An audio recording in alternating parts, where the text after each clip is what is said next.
You made one mistake, Julia. I lived. If sarcasm burned calories, I'd be an underwear model by now. Instead, I'm Greg Fallon, 43 years old, sitting in my overpriced kitchen watching my wife Julia practice her concerned spouse routine in the mirror above our granite countertop. She's perfecting that little furrow between her eyebrows, the one that screams, "Devoted wife dealing with difficult husband," to anyone within a 50-foot radius. "Greg, we need to talk about your mother's money," she says, turning from the mirror with that practiced expression locked in place. "I think we should put it into our joint account, for transparency." I nearly choke on my coffee. Transparency. That's rich coming from someone who's been sneaking around with Dr. Eric Monroe for the past 6 months. Yeah, I know about that. Hard to miss when your wife suddenly develops a passionate interest in dental health conferences every weekend. Transparency, I repeat, setting down my mug. Like how transparent you've been about your business trips with Eric? Her face doesn't even twitch. Julia's got ice water in her veins when it comes to lying. It's almost impressive. Almost. I don't know what you're implying, but this is about our financial future. Your mother left you $1.5 million, Greg.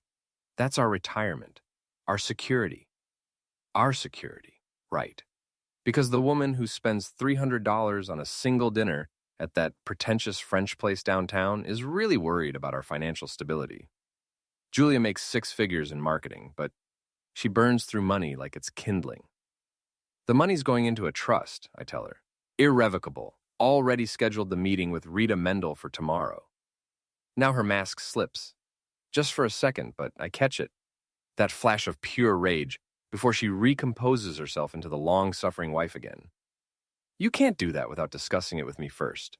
I'm your wife, and I'm the beneficiary. Funny how that works.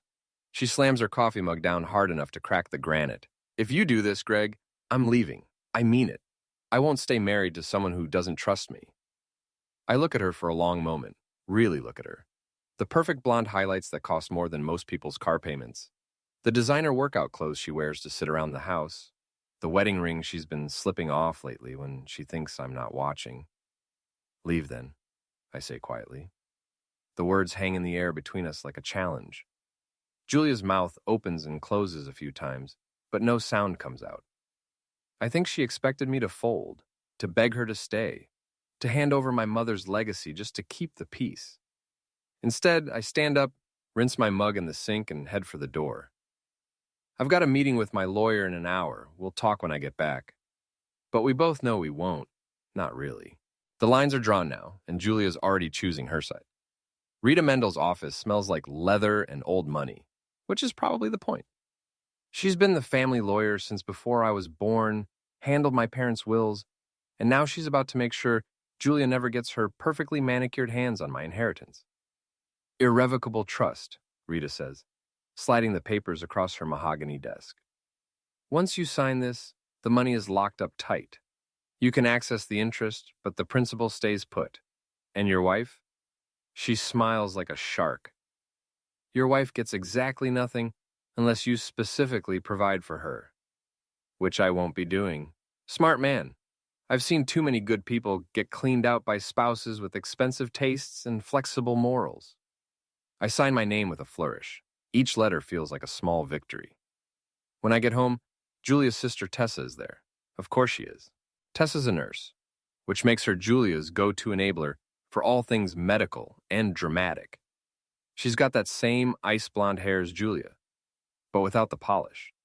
More like a discount version of my wife.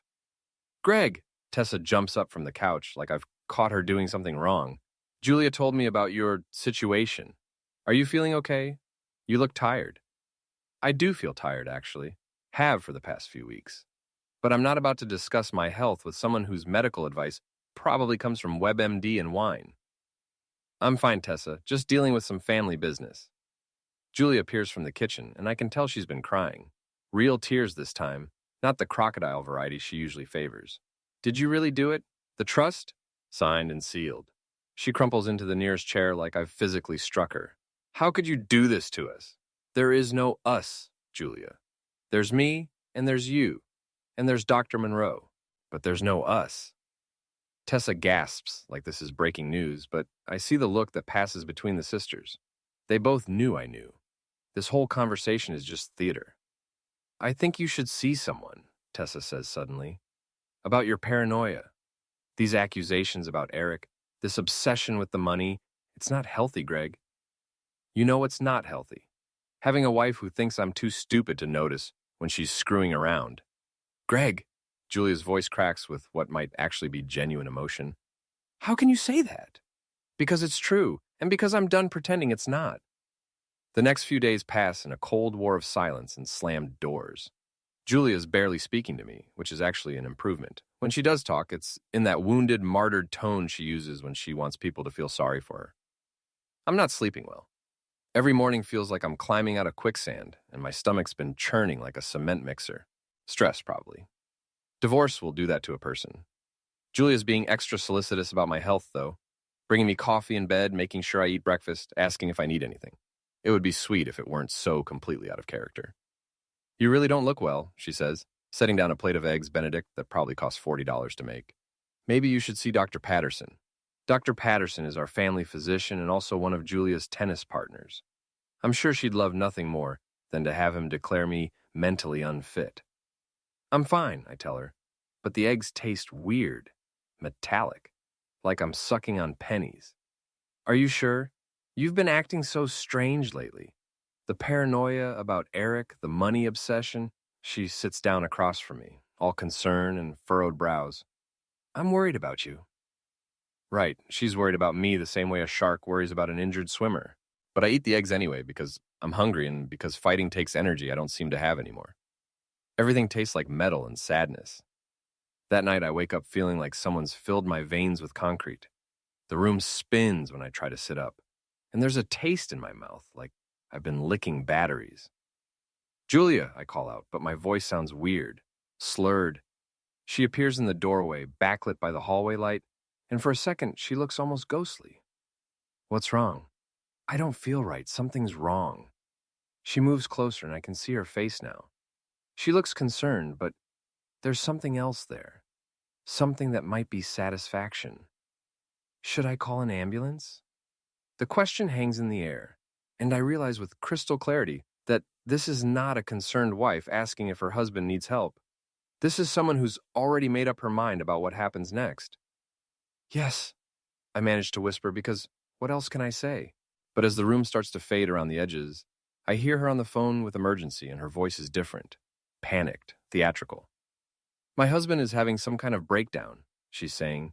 He's been acting paranoid, obsessing over money, making wild accusations. I think he might have taken something. Please hurry.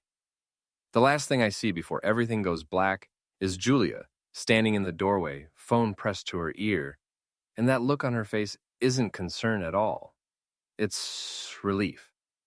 I wake up in a room that smells like disinfectant and broken dreams. The walls are that particular shade of institutional beige that screams abandon hope, all ye who enter here. And there are bars on the windows. Not the decorative kind either. A nurse with kind eyes and a tired smile checks my blood pressure while I try to figure out where the heck I am. How are you feeling, Mr. Fallon? Like I've been hit by a truck full of tranquilizers. Where am I? Riverside Mental Health Facility. You were brought in last night after a psychiatric emergency. Your wife was very concerned. Of course she was. St. Julia, worried sick about her unstable husband. I bet she even managed to squeeze out a few tears for the EMTs. I need to make a phone call. I'm sorry, but you're on a 72-hour hold. No phone privileges until Dr. Brennan evaluates you. Perfect. Locked up without communication, while Julia's probably at home redecorating my office into a yoga studio. The next few hours crawl by like wounded animals. I'm not allowed visitors, phone calls, or apparently any information about why I'm here beyond psychiatric emergency. The staff treats me like I'm made of glass and dynamite, all gentle voices and careful movements. Dr. Brennan turns out to be a thin man with wire-rimmed glasses and the bedside manner of a funeral director. He sits across from me in what I'm sure is supposed to be a calming office space, complete with inspirational posters and a box of tissues strategically placed within reach. Your wife is very concerned about your recent behavior, he begins, flipping through a file that's surprisingly thick for someone who's been here Less than 24 hours. Paranoid delusions, financial obsessions, accusations of infidelity without basis. Without basis? I lean forward.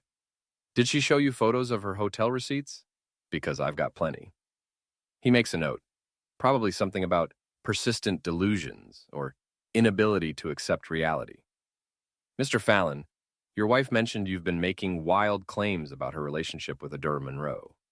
She's provided character references from several mutual friends who can attest to the baseless nature of these accusations. Character references. Julia's really gone all out. I wonder how much it cost her to get her tennis buddies to lie for her. I want a lawyer. This isn't a criminal matter, Mr. Fallon. This is about getting you the help you need. Right, the help I need, like a hole in the head. The door opens and Julia walks in, playing the part of the devoted wife to perfection. Her eyes are red-rimmed like she's been crying, and she's dressed down in jeans and a simple sweater. The grieving spouse, worried sick about her troubled husband. "Oh, Greg," she says, and her voice actually breaks a little. "I'm so glad you're okay. When I found you last night talking about conspiracies and saying such terrible things..." She's good, really good. If I didn't know better, I'd almost believe her myself. "How are you feeling?" she continues, reaching for my hand. I pull away and Dr. Brennan makes another note. "I'm feeling like I've been set up." Julia's face crumples. "Oh, honey, this is exactly what I was talking about. The paranoia, the accusations." She turns to Dr. Brennan. "He's been like this for weeks, ever since his mother died and left him the money. It's like he doesn't trust anyone anymore." "That's interesting," Dr. Brennan says, scribbling away. Sudden wealth can sometimes trigger psychological episodes, especially when combined with grief. They talk about me like I'm not in the room. Julia provides a detailed history of my declining mental state, complete with dates and specific incidents. She's thorough, I'll give her that. Every conversation we've had about the inheritance is twisted into evidence of my instability. "He accused me of having an affair with our dentist," she tells Dr. Brennan with a shaky laugh. "Eric Monroe. We've been friends for years, but Greg became convinced we were together. He even followed us to a dental conference in Hartford." A dental conference. Right, is that what they're calling it now? "I have photos," I say. "Photos of what, Greg?" Julia's voice is so gentle, so patient. "Photos of me having dinner with a colleague. Photos of us talking at a professional event."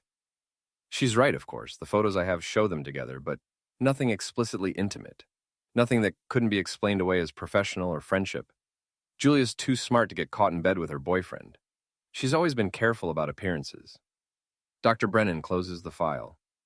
"Mr. Fallon, I think it would be beneficial for you to stay with us for a few more days.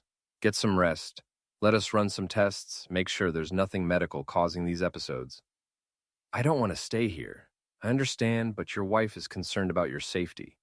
And frankly, so am I." Julia squeezes my shoulder. "It's just for a few days, honey. Just until you're feeling better." As she leans down to kiss my forehead, she whispers something only I can hear. "Smile for the cameras, Greg. You're giving the performance of a lifetime." That's when I know for certain this isn't about my mental health. This is about the money. And Julia's playing a much deeper game than I realized. After she leaves, I lie on the narrow hospital bed and stare at the ceiling. The medication they've given me makes everything feel fuzzy around the edges. But my mind is crystal clear about one thing. I've been played. Julia didn't just decide to leave me for Eric. She decided to have me declared mentally incompetent so she could get her hands on the inheritance. The timing of my breakdown is too convenient, too perfectly orchestrated. I think about those breakfasts she made me, the way the food tasted metallic, the concerned questions about my health, the suggestions to see Dr. Patterson. She's been building a case against me for weeks, maybe months. But Julia made one mistake. She assumed I'd be as easy to manipulate as everyone else in her life. She assumed I'd go quietly. She assumed wrong. The next morning, I get a visitor I wasn't expecting. Walter Fallon, my father, stands in the doorway looking like he could chew nails and spit bullets. At 67, he's still built like the cop he used to be, all shoulders and attitude. "What the heck is going on, son?" "Dad?" I sit up, suddenly more awake than I've been since I got here. "How did you find me? Your wife called yesterday, crying about how you'd had some kind of breakdown. Said you were in the hospital, but couldn't have visitors. Took me 6 hours and 3 phone calls to track down which hospital." His eyes narrow. "Funny thing, though. When I called Julia back to get more details, she seemed real surprised I'd found you. That's my dad. 30 years on the force, teaches you to spot a lie from 3 counties away. She sedated me, I tell him quietly. I think she's been poisoning me for weeks, building up to this. She wants me declared incompetent so she can get control of Mom's inheritance. Walter sits down heavily in the visitor's chair. Tell me everything. So I do, the affair with Eric, the demand for access to the inheritance, the trust I set up, and the gradual deterioration of my health leading up to that final breakfast. Walter listens without interruption, his face getting darker with every detail. That manipulative little... He catches himself. Son, we need to get you out of here. Today. They've got me on a 72-hour hold. Not anymore, they don't. I called in some favors, had a friend of mine look into your admission. Turns out your lab tests show some interesting anomalies. Traces of sedatives that don't match anything they've given you here. Hope flickers in my chest for the first time in days. You mean... I mean someone's been slipping you Mickey fins, and it wasn't the hospital staff. Walter stands up. I'm getting you discharged, today, and then we're going to have a little conversation with your wife. 2 hours later, I'm walking out of Riverside Mental Health Facility with my father beside me and a copy of my lab results in my pocket. The tests show traces of benzodiazepines and other sedatives, administered over what the lab estimates to be several weeks. Julia's been sedating me, slowly, carefully, building up evidence of my instability while systematically poisoning me. It's diabolical. It's also exactly the kind of long-term planning she's always been good at. Where to now? Walter asks as we get in his truck. Rita Mendel's office. If Julia thinks she can get her hands on Mom's money by having me declared incompetent, she's got another think coming. But as we drive through downtown, I can't shake the feeling that this is just the beginning. Julia's not the type to give up easily, and she's already shown she's willing to go to extreme lengths to get what she wants. The war is just getting started. Rita Mendel takes one look at the hospital discharge papers and lab work results, and her expression shifts from professional concern to predatory satisfaction. Well, she says, settling back in her leather chair, this is interesting. Interesting is one word for it, I mutter. I was thinking more along the lines of attempted homicide. Let's not get ahead of ourselves. What we have here is evidence of systematic sedating, which could support charges of assault or attempted poisoning. But we need more if we want to build a solid case. Walter leans forward. What kind of more? Evidence of premeditation, documentation of motive, proof that Julia was the one administering the pills. Rita taps her pen against the desk. Right now, all we can prove is that Greg was being sedated. We need to prove who was doing it and why. She's right, of course. Julia's too smart to leave obvious fingerprints on her scheme. But she's also arrogant, and arrogant people make mistakes. I need to get back into the house, I tell them. Julia thinks I'm safely locked up for the next few days. She might have gotten careless. Absolutely not, Walter says immediately. You go back there, she'll know something's up. Might even try to finish what she started. Then what do you suggest? Rita opens her laptop. We investigate, quietly, carefully, and we document everything. She turns the screen toward us. I've already started. Julia's been busy while you were in the hospital. She's contacted 3 different lawyers about having you declared mentally incompetent. The screen shows email records, phone logs, and what looks like a preliminary conservatorship filing. Julia hasn't wasted any time. She's also been in touch with Dr. Patterson about getting a psychiatric evaluation to support her case, Rita continues. And she's scheduled meetings with 2 financial advisors about managing her husband's assets during his recovery. My stomach churns, and not just from the lingering effects of whatever Julia was feeding me. She's moving fast. She has to. The 72-hour hold was her window of opportunity. Once you were released, she'd have to explain why she couldn't wait for you to get better before trying to take control of your finances. Walter stands up and starts pacing. So what's our next move? Surveillance, Rita says. We need to know who she's meeting with, what she's planning, and most importantly, we need to catch her in a lie. Or better yet, catch her admitting what she's done. I know someone who can help with that, Walter says. Tommy Chen, retired detective, runs a private investigation firm now. Owes me a favor from way back. No, I say quickly. No outside investigators. This stays between us. Rita raises an eyebrow. Greg, we're lawyers, not spies. We need professional help. What we need is to be smart about this. Julia's got friends everywhere, and this town's too small to trust that word won't get back to her. I think for a moment. But I've got an idea. My best friend Mike Rodriguez has been installing security systems for 20 years. More importantly, he's been suspicious of Julia since day one. She's got dead eyes, he told me once, like a shark in a cocktail dress. I call him from Rita's office, putting the phone on speaker. Greg, man, I heard you were in the hospital. Julia said you had some kind of breakdown? Something like that. Listen, I need a favor, a big one. Name it. I need surveillance equipment. Cameras, audio recording, the works, and I need it installed without Julia knowing about it. There's a pause. You want to spy on your wife? I want to catch my wife trying to steal my inheritance after she spent 3 weeks poisoning me. Another pause, longer this time. I'll be there in an hour. While we wait for Mike, Rita walks me through the legal implications of what we're planning. Audio recording without consent is tricky in Massachusetts, she warns. We need to be careful about how we gather evidence. What about in my own house? That's different. You have a right to record conversations in your own home, especially if you're a participant in those conversations. Walter nods approvingly. Good, because I've got a feeling Julia's going to want to have a long conversation with Greg when she finds out he's been released. Mike arrives with a van full of equipment and a grim expression. I never liked that woman, he says by way of greeting. Too polished, too perfect. Real people have flaws. He spends the next hour explaining the surveillance setup. Tiny cameras that look like smoke detectors, audio pickups that can be hidden in light fixtures, and a recording system that will capture everything and upload it to a secure server. The beauty of this system, Mike explains, is that it's completely passive. Once it's installed, you don't have to do anything. It just records everything that happens in the house. What about Julia's privacy? Mike gives me a look. Greg, she tried to have you committed so she could steal your money. I think her privacy rights took a backseat to your survival instincts. Fair point. We spend the rest of the afternoon planning the installation. Julia thinks I'm still locked up, which gives us a window of opportunity. Walter will keep watch while Mike and I get the equipment in place. What if she comes home early? Walter asks. Then we abort and try again tomorrow, I tell him. But Julia's predictable. She'll be at work until 6, then she'll probably go to dinner with Tessa to plan her next move. We've got time. At 4 o'clock, we head to the house. It feels strange sneaking into my own home like a burglar.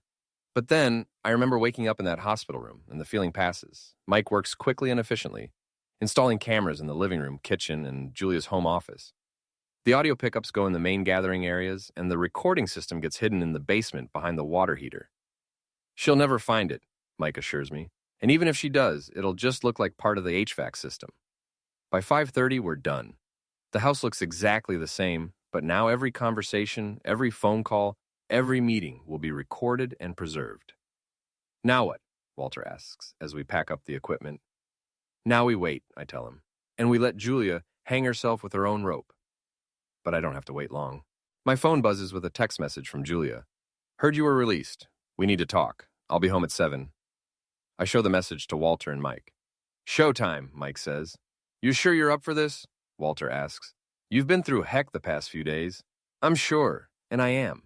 For the first time since this whole nightmare started, I feel like I'm back in control.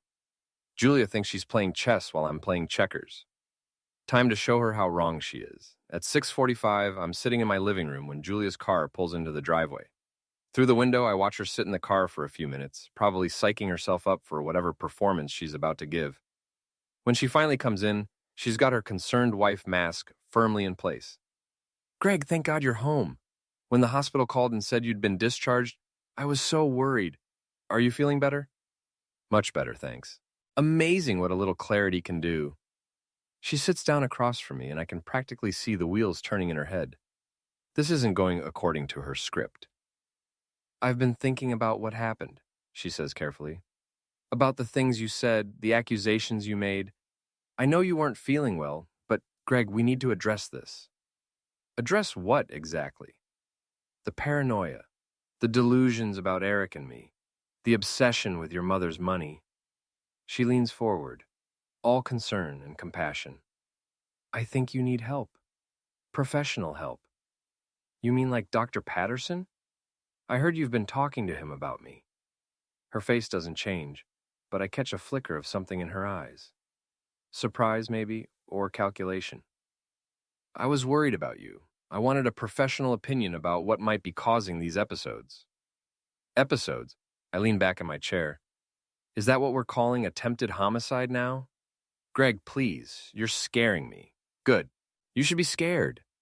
The mask slips just for a second, just long enough for me to see the real Julia underneath. The cold, calculating woman who spent weeks poisoning her husband so she could steal his inheritance. I don't know what you think you know, she says quietly, but you're wrong. Am I? Then you won't mind if I have the breakfast dishes from yesterday morning tested for pills residue.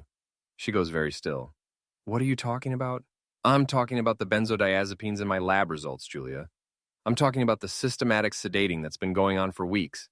I'm talking about your plan to have me declared mentally incompetent so you could get your hands on my mother's money. For a long moment, we just stare at each other. Then Julia starts to laugh. It's not a pleasant sound. You can't prove anything, she says. And even if you could, who's going to believe you? The man who just spent 3 days in a mental hospital? We'll see about that. She stands up, smoothing down her skirt. I'm going to stay at Tessa's tonight. I think we both need some space to think about where we go from here. Good idea. Give my regards to Eric. She pauses at the door. There is no Eric, Greg. There never was. That's all in your head.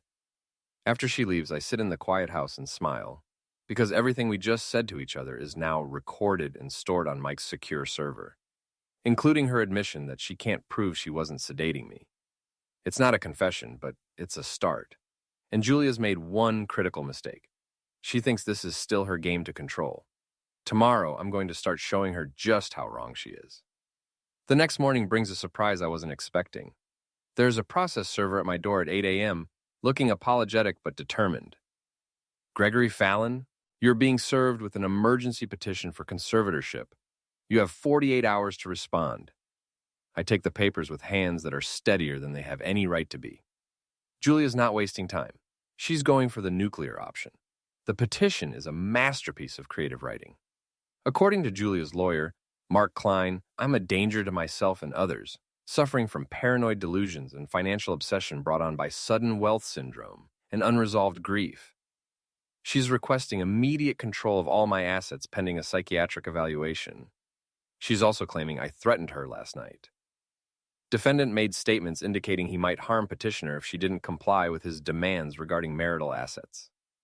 Creative interpretation of our conversation, but not entirely unexpected. Julia's always been good at twisting words. I call Rita immediately. Emergency conservatorship petition. Can she actually pull this off? Not if we're prepared. And thanks to last night's recording, we are. Can you be here in an hour? On my way. Rita's office is buzzing with activity when I arrive. She's got law clerks pulling case files and a court reporter setting up equipment. We're going nuclear, she announces. Julia wants to play dirty. Let's show her what dirty really looks like. She slides a thick folder across the desk. Your wife's been busy. In addition to the conservatorship petition, she's filed for emergency spousal support, claiming she's been financially cut off and fears for her safety. Safety? I never touched her. No. But you did threaten to expose her affair with Dr. Monroe. According to her petition, this constitutes emotional misuse and harassment. I flip through the documents, my anger building with each page. Julia's painted herself as the victim of an increasingly unstable husband who's become obsessed with money and conspiracy theories. There's more, Rita continues. She's also filed a restraining order request, claiming you've been stalking her and making threatening phone calls. That's complete BS. Of course it is, but it's well-documented BS, which makes it dangerous. Rita opens her laptop. However, we've got something she doesn't know about. The screen shows a transcript of last night's conversation, complete with timestamps and audio analysis. Julia's words are right there in black and white. You can't prove anything, and even if you could, who's going to believe you? That's not a confession, I point out. No, but it's an admission that there's something to prove. Combined with your lab results and the hospital records, it establishes a pattern of deception. Rita scrolls down to another section. But this is the really interesting part. The transcript shows a phone call Julia made after she left the house. She called someone, the number traces back to Eric Monroe, and had a very revealing conversation. We need to accelerate the timeline, Julia's voice says on the recording. He's more suspicious than I thought. Can you get the psychiatric evaluation moved up? Eric's response is equally damning. I've already talked to Patterson. He'll support the conservatorship if we can get Greg in for an evaluation. But we need to be careful. If anyone finds out about us, no one's going to find out. Greg's been declared mentally unstable. Who's going to believe him? Rita stops the playback. That's conspiracy to commit fraud, at minimum. Possibly attempted theft and conspiracy to commit perjury. For the first time since this nightmare started, I feel like we might actually win. What's our next move? We file a counter petition. Fraud, conspiracy, attempted theft, assault by poisoning. We're going to bury them in so much legal paperwork, they'll need a roadmap to find their way out. The rest of the morning is spent preparing our response. Rita's team works with military precision, assembling evidence, preparing witness statements, and building a case that would make a prosecutor weep with joy. At noon, my phone rings. It's Julia, and she sounds different, harder. Greg, we need to talk. I think we've said everything we need to say. You don't understand. I'm trying to help you. This conservatorship thing, it's for your own good. You're not thinking clearly. I'm thinking more clearly than I have in months. Meet me for lunch. Neutral ground, 1 hour. I look at Rita, who nods. Do it, she mouths. But wear a wire. 20 minutes later, I'm sitting in Mike's van while he tapes a recording device to my chest. This thing will pick up everything within 10 feet, he explains. Just act natural. Natural, right, because having lunch with my wife who tried to poison me is totally natural. Walter claps me on the shoulder. You've got this, son. Just remember, she's the one who's desperate now. Let her talk. The restaurant Julia chose is one of those upscale places where the portions are tiny and the prices are astronomical. She's already there when I arrive, sitting at a corner table where we won't be overheard. She looks different, tired. The perfect makeup can't quite hide the stress lines around her eyes. Thank you for coming, she says as I sit down. Let's skip the pleasantries, Julia. What do you want? I want to make a deal. That gets my attention. What kind of deal? Drop the opposition to the conservatorship. Let me manage the inheritance until you're feeling better. In return, I'll drop the restraining order request. And why would I do that? She leans forward, lowering her voice. Because if you don't, this gets ugly, really ugly. I've got 3 witnesses who will testify about your increasingly erratic behavior. I've got medical records showing pills use. I've got documentation of your threats and paranoid accusations. Interesting. What you don't have is any actual evidence that I'm mentally incompetent. I don't need evidence, Greg. I just need reasonable doubt. And a grieving widow is a lot more sympathetic than a paranoid husband with a pills problem. Grieving widow? I'm not dead yet, Julia. No, she says quietly, but your reputation is about to be. The threat hangs in the air between us like smoke. Julia's not just playing for the money anymore, and she's playing for total destruction. You know what I find interesting, I say, cutting into my overpriced salmon? Dr. Monroe seems to know an awful lot about psychiatric evaluations for a dentist. Julia's fork freezes halfway to her mouth. I don't know what you're talking about. Sure you do. Eric's been very helpful in planning your little scheme, almost like he's got a personal stake in the outcome. There is no scheme, Greg. There's just a sick man who needs help. Then you won't mind if I have a conversation with Eric's wife about his recent activities. Now Julia goes completely still. You stay away from Sarah Monroe. Why? Afraid she might have some interesting insights about her husband's relationship with you? Julia sets down her fork and looks at me with pure hatred. You want to play hardball? Fine. But remember, I know things about you, too. Things that might interest the police. Such as your little visit to my office last week. The security cameras caught you going through my desk. That's breaking and entering, Greg. Felony charges. She's bluffing. Has to be. I was never in her office last week. I was in the hospital. But the confidence in her voice makes me wonder what other surprises she's prepared. This conversation is over, I tell her, standing up. 48 hours, Greg. That's how long you have to decide. Make the smart choice. As I walk out of the restaurant, I can feel her watching me. Julia's not just desperate anymore. She's dangerous. And I'm starting to realize that this war is going to get a lot worse before it gets better. Back at Rita's office, we listen to the recording of lunch. Julia's threats are clear, her desperation obvious. But she's also revealed something important. She's got contingency plans. The security camera thing is BS, Rita says. But it shows she's thinking ahead. We need to assume she's got other surprises waiting. What about going after Eric directly, I ask. If we can get him to flip, worth a try, but we need to be careful. If he lawyers up, this gets a lot more complicated. Walter has been quiet through most of the discussion, but now he speaks up. What if we don't go after Eric legally? What if we go after him personally? What do you mean? I mean, Dr. Monroe's got a reputation to protect. A dental practice, a wife, a position in the community. Walter's smile is not pleasant. Might be interesting to see how he handles a little public scrutiny. Rita shakes her head. We can't harass him. That's exactly the kind of thing Julia's hoping we'll do. Who said anything about harassment? I'm talking about transparency, public records, professional licensing boards. Walter's cop instincts are kicking in. Men like Monroe, they're used to operating in the shadows. Turn on the lights and they scatter like cockroaches. It's not a bad idea, but it's also risky. If we push too hard and Eric lawyers up, we could lose our best chance at getting him to testify. Well, let me think about it, Rita says. In the meantime, we need to focus on the conservatorship hearing. That's in 36 hours, and it's our best chance to stop this thing before it gets out of control. As we're wrapping up the meeting, my phone buzzes with a text from an unknown number. Stop digging or you'll regret it. I show it to Walter, whose expression darkens. That's not Julia's style. No! I agree. That's Eric getting nervous. Good, Rita says.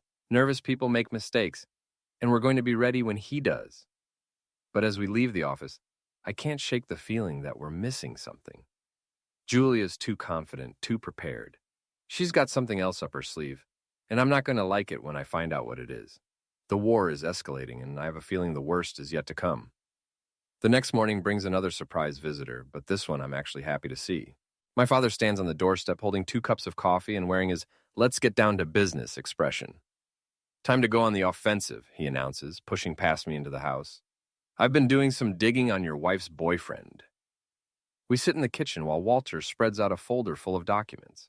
Dr. Eric Monroe, age 41, graduated from Tufts Dental School, married to Sarah Monroe for 15 years, 2 kids. I know all that, Dad. You know the public stuff.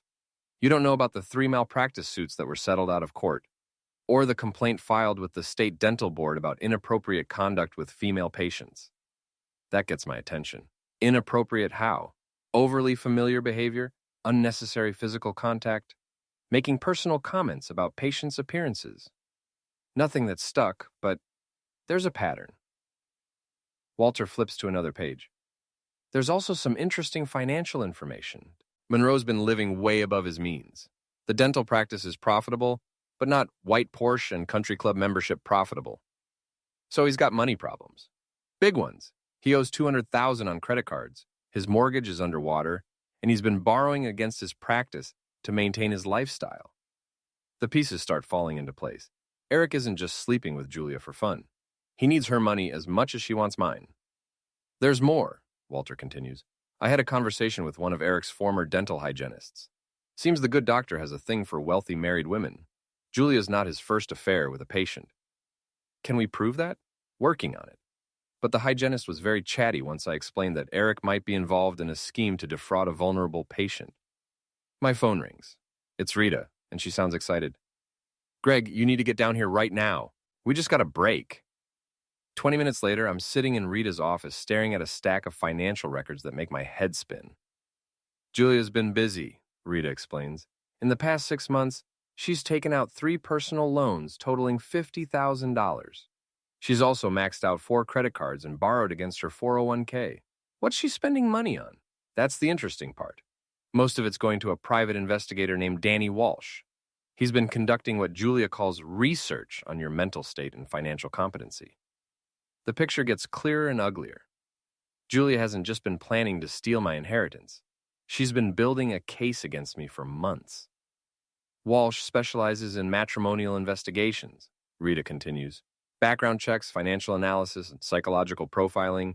He's the guy wealthy spouses hire when they want to destroy their partners in divorce court. So this was never about my mental health. It was always about the money. Gets better. Walsh has been coordinating with Eric Monroe and Dr. Patterson to build a medical case for your incompetency. They've been planning this since before your mother died. The betrayal hits me like a physical blow. Julia didn't just decide to steal from me after I inherited the money. She's been planning to destroy me since she found out the inheritance was coming. How do we prove it? Rita smiles like a shark. Walsh made a mistake. He's been using his business email account to coordinate with Julia and Eric, and thanks to a very cooperative former employee who got stiffed on his last paycheck, we now have access to 6 months of correspondence. She turns her laptop around and I start reading. The emails are damning. Julia, Eric, and Walsh discussing strategies for having me declared incompetent. Dr. Patterson providing medical opinions based on secondhand information from Julia. Even discussions about how to handle the pills problem they were going to create. This is conspiracy to commit fraud on a massive scale, I say. Among other things, we're talking RICO charges if the DA wants to get creative. For the first time since this nightmare started, I feel like we're winning. But Rita's expression tells me there's more. What else? Julia filed an amended petition this morning. She's now claiming you physically threatened her and that she fears for her safety. She's requesting an emergency restraining order and immediate protective custody of all marital assets. Protective custody means the court takes control of everything until the competency hearing. House, cars, bank accounts, investment portfolios, everything gets frozen. The victory feeling evaporates. Can she do that? If the judge believes her, yes. And Julia's got 3 witnesses who will testify they've seen you acting erratically and making threats. What witnesses?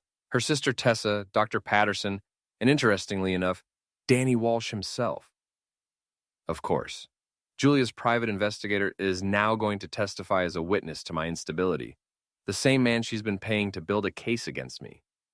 When's the hearing? Tomorrow morning, 10 a.m. I lean back in my chair, trying to process everything. Julia's not just trying to steal my money. She's trying to destroy my entire life. And she's been planning it for months with the help of her lover, her sister, and a corrupt private investigator. What do we need to do? We need to get ahead of this.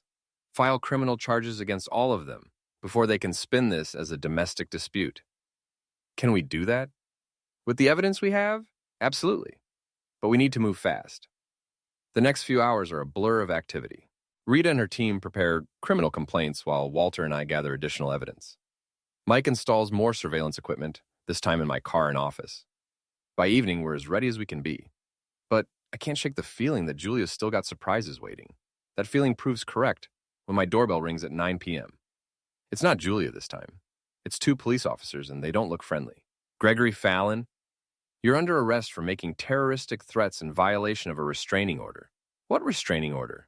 The one issued this afternoon prohibiting you from contacting or approaching Julia Fallon. I look at the paperwork they hand me. It's an emergency restraining order, signed by a judge I've never heard of, based on Julia's sworn statement that I threatened to end her if she didn't drop the conservatorship petition. I never threatened to end anyone. Tell it to the judge tomorrow morning. As they put the handcuffs on, I see Julia's car parked across the street. She's sitting behind the wheel, watching. Even from a distance, I can see her smile. She's played me again. While I was preparing for the conservatorship hearing, she was setting up a criminal case that makes me look like a dangerous stalker. As the police car pulls away from my house, I realize this war just escalated beyond anything I imagined. Julia's not just trying to steal from me anymore. She's trying to put me in prison. The holding cell smells like disinfectant and despair, but at least it's given me time to think. Julia's move was brilliant in its simplicity. Get me arrested on domestic violence charges the night before the conservatorship hearing. Even if I make bail, I'll look like exactly the kind of unstable, dangerous person who shouldn't have control of a significant inheritance. But Julia made one critical error. She assumed I'd be as unprepared for her escalation as I was for everything else. She assumed wrong. At 6 a.m., Rita arrives with bail paperwork and a grim smile. You're out, she says, but we've got problems. How bad? The restraining order is legitimate. Julia convinced Judge Morrison that you're a clear and present danger. The conservatorship hearing has been moved up to this afternoon, and now it's combined with a domestic violence evaluation. As we walk out of the courthouse, Rita fills me in on the night's developments. Julia's team worked overtime to paint me as an increasingly violent husband who's become obsessed with money and conspiracy theories. They've got Dr. Patterson ready to testify about your deteriorating mental state, Rita explains. Tessa's going to talk about your threatening behavior toward Julia. And Danny Walsh is going to present his investigation into your psychological profile. What about our evidence? That's the good news. The DA's office is very interested in our fraud case. They're opening a criminal investigation into Julia, Eric, and Walsh. But criminal investigations take time. The conservatorship hearing is today. If Julia gets control of your assets, she can drain everything before the criminal case even gets to trial. We drive to Rita's office in silence. I'm trying to process the fact that in a few hours, a judge is going to decide whether I'm competent to control my own life. And Julia's team has had months to prepare while I've had 3 days. At the office, Rita's team is in full crisis mode. Law clerks are printing evidence, paralegals are preparing witness statements, and Rita's partner is on the phone with someone at the state attorney general's office. Change of strategy, Rita announces. We're not just defending against the conservatorship, we're going nuclear. She slides a thick folder across the desk. Emergency motion to dismiss all charges, counter-petition for fraud and conspiracy, and a request for immediate seizure of Julia's assets pending criminal investigation. Can we do that? We're about to find out. The next few hours pass in a blur of legal preparation. Rita's team works with military precision, assembling a case that would make a prosecutor weep with joy. But I can't shake the feeling that we're still missing something. That feeling proves correct when my phone rings at 11 a.m. It's an unknown number, but I recognize the voice immediately. Greg, this is Sarah Monroe, Eric's wife. We need to talk. 20 minutes later, I'm sitting in a coffee shop downtown across from a woman who looks like she hasn't slept in days. Sarah Monroe is nothing like I expected. Where Julia is polished and calculating, Sarah is genuine and direct. I know about the affair, she says without preamble. I've known for months. Why are you telling me this? Because Eric came home last night in a panic. He's been getting phone calls from lawyers, and he's terrified he's going to be charged with fraud. Sarah takes a shaky sip of her coffee. He told me everything. Everything turns out to be worse than I imagined. Eric and Julia have been planning this for over a year, since before my mother was even diagnosed with cancer. They knew about the inheritance and started laying groundwork to steal it before I even knew I was going to inherit anything. Julia approached Eric at a dental conference, Sarah explains. She told him she was trapped in a loveless marriage with a man who was about to inherit a fortune. She convinced him to help her get rid of you. Get rid of me how? At first, it was just the affair. Julia thought she could get you to file for divorce, then take half of everything in the settlement. Sarah's voice gets quieter. But when you set up that trust, she panicked. That's when they came up with the incompetency plan. The pieces fall into place with sickening clarity. Julia didn't just decide to have me declared mentally incompetent. She's been working toward that goal for months, systematically building a case while slowly poisoning me to create the symptoms she needed. There's more, Sarah continues. Eric's been recording their conversations. He was afraid Julia might try to pin everything on him if they got caught. She slides a small digital recorder across the table. This is from 2 nights ago, after you got out of the hospital. I plug in earbuds and listen. Julia's voice is clear and cold. The hospital thing was supposed to buy us more time, but Greg's more suspicious than I thought. We need to accelerate everything. Eric's response is panicked. What if he figures out what we've been doing? What if he has evidence? He doesn't have anything. And even if he did, who's going to believe a man who's been in a psychiatric hospital? But what if... Eric, listen to me. We've come too far to back out now. The money is worth $1.5 million. That's enough to solve all your financial problems and set us both up for life. But we have to see this through. What about the pills thing? What if they test the food? They can't test what's been thrown away. And I've been careful. Small doses, nothing that would show up in a standard tox screen unless someone was specifically looking for it.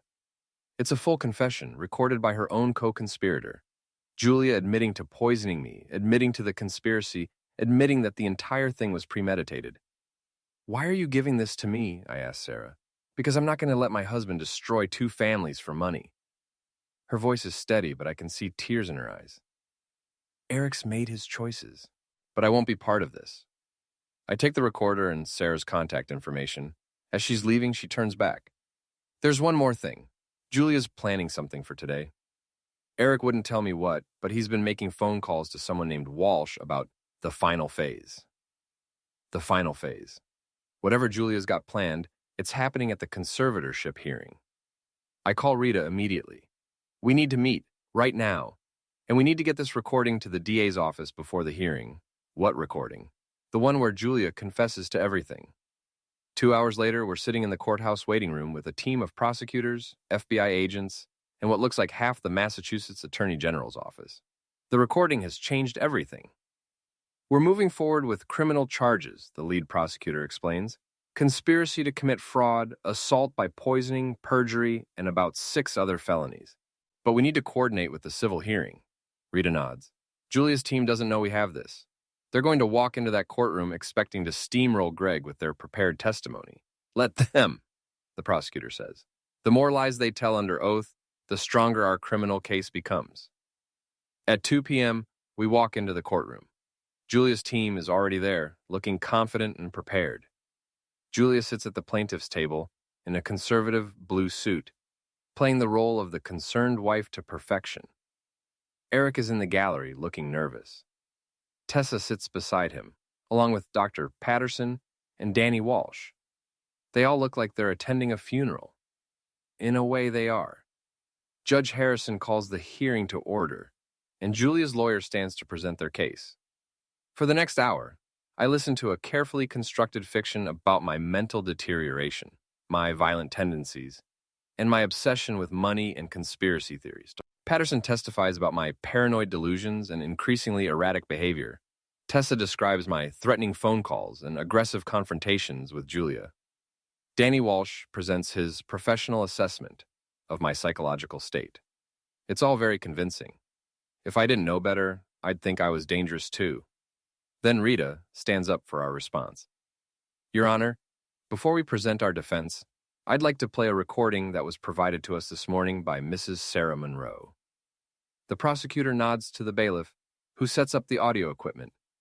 Julia's face goes pale as she realizes what's about to happen. The recording plays in the silent courtroom. Julia's voice, clear and cold, admitting to poisoning me, admitting to the conspiracy, admitting that everything she's told the court is a lie. When it ends, the silence is deafening. Judge Harrison looks at Julia with an expression of pure disgust. Mrs. Fallon, do you have anything to say about this recording? Julia's lawyer tries to object, but Julia stops him. She stands up slowly, and for the first time since this whole nightmare started, I see the real woman behind the mask. Your Honor, she says quietly, I'd like to invoke my Fifth Amendment right against self-incrimination. The courtroom erupts. Judge Harrison bangs his gavel for order, but it's too late.